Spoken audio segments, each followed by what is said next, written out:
I'm your host, Kendra Cook, for DCTV Daily News program out of Dove Creek, Colorado. It's brought to you by the Dolores County Broadcasting Network with support from the Southwest Colorado TV Translator Association.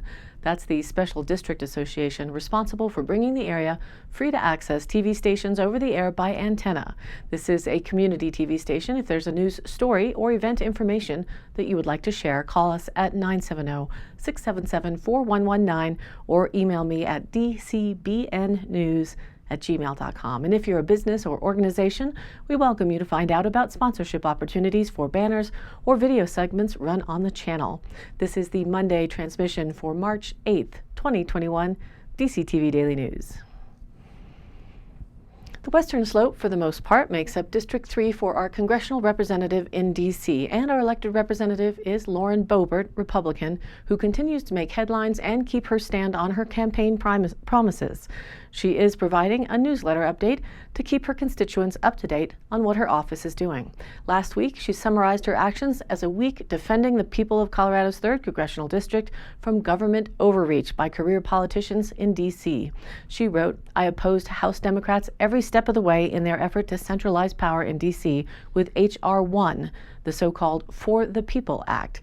It really should have been called the For the Swamp Act, since it allows politicians to fund their campaigns with federal money by creating a 600% matching grant for every dollar they raise. Instead of just hearing negative campaign ads during the election season, Democrats want the money to outweigh the message by bombarding voters all year long. This is just one more example of career politicians enriching themselves while bankrupting America." In addition to expanding the length of the campaign season, H.R. 1 would also expand Election Day to become election months. It would create chaos by making the pandemic-style changes to the 2020 election permanent, nationalizing mail-in voting, and counting votes 45 days before and 10 days after Election Day.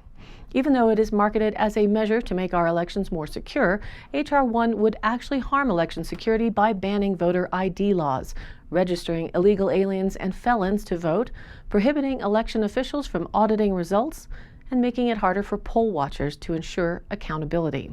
Finally, I opposed, she said, H.R. 1 because it represents a massive threat to free speech by empowering bureaucrats to prosecute Americans who post what fact checkers deem misinformation.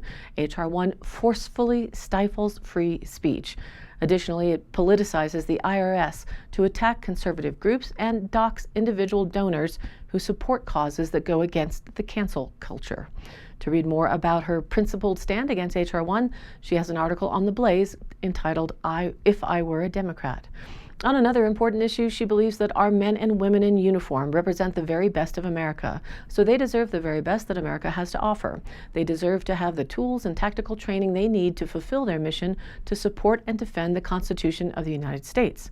Unfortunately, Navy leadership is undermining this mission by introducing woke intersectional identity training into its programs by initiating a pledge to, quote, acknowledge all lived experiences and intersectional identities of every sailor in the Navy. End quote. Intersectional philosophy divides people into warring victim groups, which weakens our military's foundation of teamwork and unity. This distraction decreases our military's readiness to counter Russia, China, and terrorism. The military needs to project strength, not woke and divisive virtue signaling.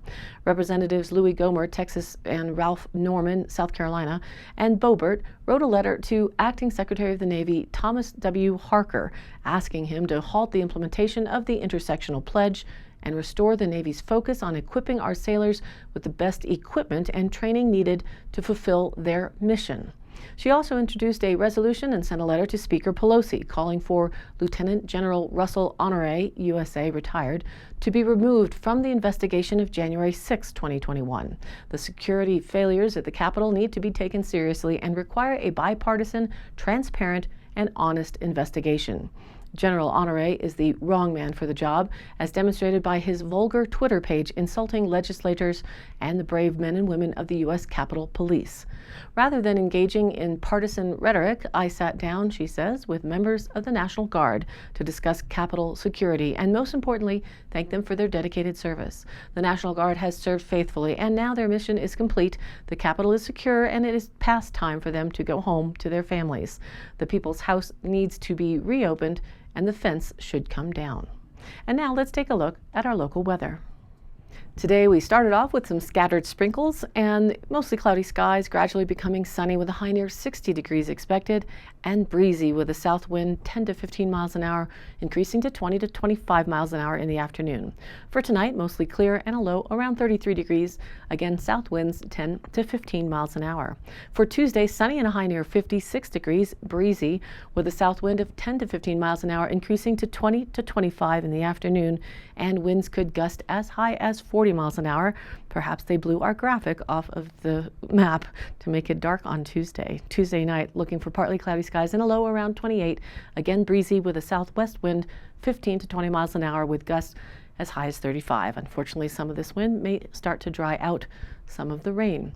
Into Wednesday, we're looking for a 20% chance for showers after 11 a.m., mostly sunny the rest of the day and a high near 42. Breezy with a south-southwest wind 15 to 20 miles an hour and 30 mile an hour gusts. For Wednesday night, a slight chance of rain and snow showers are possible before 8, then a chance of snow showers mixed back in, mostly cloudy with a low around 25, and the chance of precipitation for Wednesday night is 40% right now. Into Thursday, we're looking for another chance for snow showers before 2 p.m., then a chance of rain and snow showers in the afternoon, partly sunny, and a high only near 39, and the chance of precipitation remains around 40%. For Thursday night, mostly cloudy and a low around 23, and on to Friday, a slight chance of snow showers early, then a chance of rain and snow showers between the afternoon hours, switching back to a chance of rain showers after 4 p.m. Partly sunny with a high near 40 degrees. Friday night, a slight chance of rain showers changes to a slight chance of snow showers, mostly cloudy with a low around 23. And it doesn't look like it'll change for the weekend. We're looking for Saturday, a chance of rain and snow showers, partly sunny with a high near 42. Saturday night, partly cloudy and a low around 24. And now, back to our news. The Dove Creek Bulldog teams have been fueling a lot of big dog pride these days, and as the Journal reported with photos by Erica Alvarez, with her team trailing Ignacio by 5 points late in the second quarter on March 4th, Dove Creek High School senior Grace Hatfield could feel her team's dream of a San Juan Basin League title slipping away. Unwilling to let her team succumb, however, Hatfield drained a three-pointer from the right wing with 1.7 seconds left in the half to cut her team's deficit to 26-24, and then scored 14 of her game-high 19 points after halftime to lift the Lady Bulldogs to a 51-48 victory. Quote, "We wanted it more than them," Hatfield said. "We wanted to be league champs, and we came out and got it." While Hatfield's second half scoring spree was a catalyst in Dove Creek's big second half, the team's victory might not have been possible absent head coach Julie Keibel's decision to switch from a man-to-man defense to a zone defense in the second half. Unable to make unimpeded drives into the paint as they did in the opening half, Ignacio players struggled to score throughout the second half of a contest that was watched by a large contingency of fans from both teams. Quote, "Our coach, Julie Keibel, is really good at reading offenses, and we have big girls," Hatfield said. "It was an advantage when we switched to a zone defense and packed it down low." Other key factors in the Lady Bulldogs' victory were the ability of freshman Kaylee Gatlin to score at will during an opening quarter that saw her net 12 of her 14 total points, and the ability of senior Kobe Beanland to play lockdown defense and hit key shots down the stretch. Quote, "It's freaking amazing," Beanland said. "We've been trying to beat Ignacio all 4 years, and they've been pretty strong. This year we came out on top because we wanted it more and we worked harder." After an opening quarter that was highlighted by a high-arcing three-pointer from the right corner by junior Tara Buffington and consecutive three-pointers by Gatlin later in the quarter that helped the Lady Bulldogs build an 18-15 lead, after 8 minutes of play, Ignacio fought back with abandon. And then as the third quarter got underway, Hatfield took control with a pull-up jump shot over 2 Ignacio defenders, a high-arching layup as she fell to the ground, a three-pointer from the right wing, and a pretty spin move and layup that made that cut Doves Creek's deficit to 36-34. After Beanland knocked down a three-pointer from the right wing to give the Lady Bulldogs a 39-38 lead heading into the fourth quarter, Dove Creek and Ignacio battled things out before 2 clutch free throws by Beanland with 1 minute and 2 seconds left, which gave the Bulldogs a 50-45 lead. When I stepped to the line, I was thinking, I gotta make these or coach is not going to be happy, Beanland said. Although Ignacio made things interesting when Valdez knocked down a three-pointer with 15 seconds left to make the score 50-48 in favor of Dove Creek, a free throw by Hatfield with 9 seconds left, and an errant three-pointer by Valdez as time expired gave Dove Creek the victory. As the Lady Bulldogs celebrated their outright San Juan Basin League title and home crowd roared, Keibel and Dove Creek assistant coach John Hatfield exchanged smiles before walking towards the scorers table to congratulate the Ignacio team. With their record now at 12-0 overall and 7-0 in the San Juan Basin League, Dove Creek ended its regular season with a home victory over Dolores High School on March 6th before setting out on what it hopes to be a postseason run. "We've got to have big heart," said Hatfield when asked what it will take for her team to accomplish its longtime goal of qualifying for the Class 1A state tournament. Quote, "We've got to want it more than everyone else." And for all of the hoopla surrounding the education of our youth over the past year of lockdowns and shenanigans, many schools are open for teacher in-person learning to some degree, while in other parts of the nation kids struggle with isolation, depression, and a lack of actual learning and social engagement that's so important for their growth and development. CPW released an update on what's happening with archery in schools. Somehow that struck me funny given the way society looks to be headed to a Hunger Games type of scenario. Archery may be a really good skill to have. As reported in Colorado Outdoors with their photo, as an elementary school physical education teacher, Brooke Elder works with students who have vastly different athletic abilities. But when she started teaching archery to 4th and 5th graders, she was surprised by what she saw. All of the kids, no matter their physical prowess, were excited to pick up the bow and shoot an arrow at a target. "I call it the great leveler," said Elder, who teaches at Dolores Elementary School in Southwest Colorado. "I just love that students don't need to be the star athlete to excel at this sport. Some kids, have even told me that they've never thought of themselves as an athlete until they learned the sport of archery through this program." The PE offering was brought to Colorado by the National Archery in the Schools program, or NASP, about 15 years ago. Colorado Parks and Wildlife coordinates the program, and about 400 schools in the state now participate. Sisters Nevaya and Bella Steigelmeyer, 5th graders at Dolores Elementary, are barely 4 feet tall, but they confidently handle the bows. "Sometimes I get anxious and miss the target," Bella said, "but it's just fun to shoot and to go outside and shoot."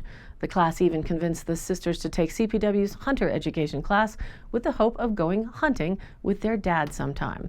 NASP partners with sporting goods companies to get discounts on equipment and also provides CPW with a grant of $10,000 annually. In turn, CPW offers $3,000 grants to schools to buy the gear. Equipment includes bows, arrows, racks, targets, and safety backdrops. NASP has also developed a curriculum to train teachers. CPW provides the training at no charge, and teachers must be certified before they can offer the classes at their schools. To make sure that the program continues, CPW also provides a 50-50 matching maintenance grant for schools that need to replace equipment. Besides teaching proper shooting techniques, safety is a top priority for teachers. Students are taught how to pick up and handle the bows and how to load arrows properly. During class, teachers use a series of whistles that tell students when to pick up bows and go to the shooting line, when to pick up the first arrow, and when to start shooting. Now, NASP's program prescribes an 11-step shooting process that teachers and students follow. Elder addresses safety throughout her class. Quote, "If you're a safe shooter and you don't hit the target, that's okay," she told the students. The students' enthusiasm for archery doesn't seem to wane, Elder said. The archery segment lasts 2 weeks and the kids shoot every day. Today, towards the end, I ask if they want to do something different. They always want to do archery, Elder said. When Elder and her principal started considering an archery program about 4 years ago, they discussed what could be offered that would be good for a good fit for students living in rural mountainous areas. And we said, what can we teach these kids that they can use for the rest of their lives in Southwest Colorado? I never had any doubt it was a good idea. With archery, you can be a a bookworm or a star athlete and still have fun with it, elders said. For information about the National Archery in the Schools program, NASP, visit the CPW website. And now today's High Canyon Country happenings.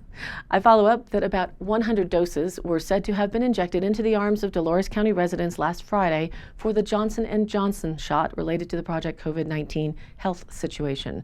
They're asking, as a sort of poll on their Facebook page, which company injection people would like between the Moderna and Pfizer one when the shots come available for the general public age 18 and older later this year. It's linked from our DCTV Daily News Facebook page, or you can go directly to their page on Facebook, Dolores County Public Health. And the DCHS Booster Club's Daddy-Daughter Dance will be held this Sunday, March 14th, with doors opening at 3 p.m., photo shoots available starting at 3:30. The dinner and dancing and hula hoop contest runs between 4 and 6. And the couple fee is $20 with each additional daughter $5. All ages are welcome. This is a fundraiser for the Booster Club. DJ Bunnyhead will be in the house cranking the tunes and initiating bubble bombs on the dance floor. A welcome bit of festivity and all for a good cause. For more details or questions, call Katie at 739-1092. And to catch this program online, visit our Facebook page, which is DCTV Daily News. Or also, it's on YouTube for all to see. They haven't removed us, so you can go there to subscribe or follow each of those easily and join in on the conversation. This is your local community TV station. So if you have something you would like to share, contact us. My email is dcbnnews@gmail.com or call us at 970-677-4119. Thanks for tuning in to DCTV Daily News. If you like the program, again, please do like and follow us on Facebook and share it with your friends and family. This has been a production of DCTV for the DCTV Daily News program out of Dove Creek, Colorado, USA. I'm Kendra Cook. Be well and keep thinking for yourself.